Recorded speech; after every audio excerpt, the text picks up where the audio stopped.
They lied to you. Everything you think you know about your life is a carefully constructed illusion. Your dreams, planted. Your goals, programmed. Your identity, fabricated by people you barely even remember. You were born free, and turned into a product. Packaged, labeled, sold, and you didn't even notice it happening. Still think you're in control? Let me show you the truth. Because once you see it, you can't unsee it. You think you're in control of your life, that your choices are your own, that you're living the way you want to live. You're not. And deep down, you know it. Sit back, breathe, because what I'm about to tell you might piss you off, confuse you, maybe even scare you a little, but it'll also wake you up. Ready? Your life is not your decision. Let me ask you something. Why do you dress the way you dress? Why do you speak the way you speak? Why do you even care how this video makes you feel? You think you made those choices? Most of them were made for you, long before you even realized they existed. You were programmed by your parents, by your teachers, by your friends, by likes, shares, and followers,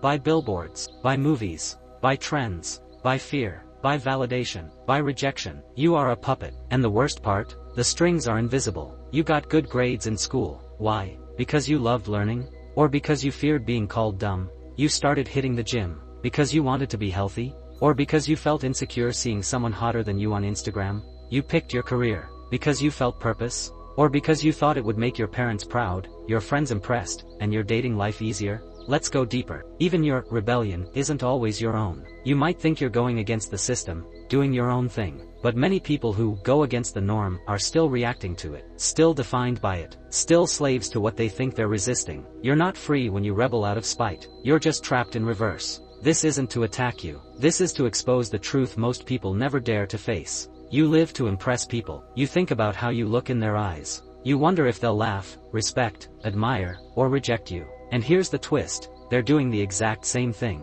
It's a loop. A cycle of quiet desperation. A society full of people trying to impress each other, while none of them even know who they truly are. You dress for them. You speak for them. You succeed for them. You fail for them. And in the end, you die for them. But here's the good news. Now you see the cage. And when you see the cage, you can escape it. So what's the way out? How do you stop being a puppet? Step 1, awareness. You question everything. Why do I want this job? Why do I wear this? Why do I act this way around certain people? Am I being real, or am I performing? Look, most people never ask these questions. They're too afraid of what the answers might be, because the truth strips away the comfort, the illusions, the fake personality you've been polishing for years. But without that fake self, you're finally free to find the real one. Step 2, silence the noise. Social media, TV, endless advice from people who don't know you. You can't hear your own voice when you're drowning in everyone else's. Take space. Sit with your own thoughts. Not for 5 minutes, 4 hours,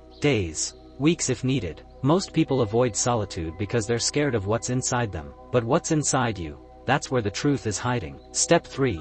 Take back control one choice at a time. Try this. Next time you make a decision, pause. Ask, am I doing this because I genuinely want it, or because I think I should? You'd be shocked how many of your wants are actually shoulds. I should post this, people will like it. I should take that job, it pays well. I should act confident, or people will think I'm weak. Cut the shoulds. Follow the truth. Even if it's uncomfortable. Even if it makes others judge you. Because their judgment is a chain you don't need anymore. Now I'm not saying ignore advice, or live in a cave. I'm saying, become the filter. Take in information, but ask, does this serve my truth, or is it trying to replace it? When you do that, something changes. You stop being reactive. You start becoming, not a better version of what others expect, but the first version of who you really are. And when that happens, your life stops feeling like a performance. You wake up with clarity. You speak without rehearsing. You move with intention. You finally feel alive. Not everyone will like it. Some people will call you weird. Others might distance themselves. Let them. Because the ones who stay, they'll be real. They'll be drawn to your authenticity, not your performance. And that's when real relationships start. Real purpose begins. Real peace arrives. So here's your choice. Keep living the life that was handed to you. Or start building the one that was buried under layers of expectations. You're not here to meet everyone's standards. You're here to break your own limits. Let the world adjust to you, not the other way around. If this hits you, if you feel that sting of truth, good. That's the feeling of waking up. Now, don't go back to sleep.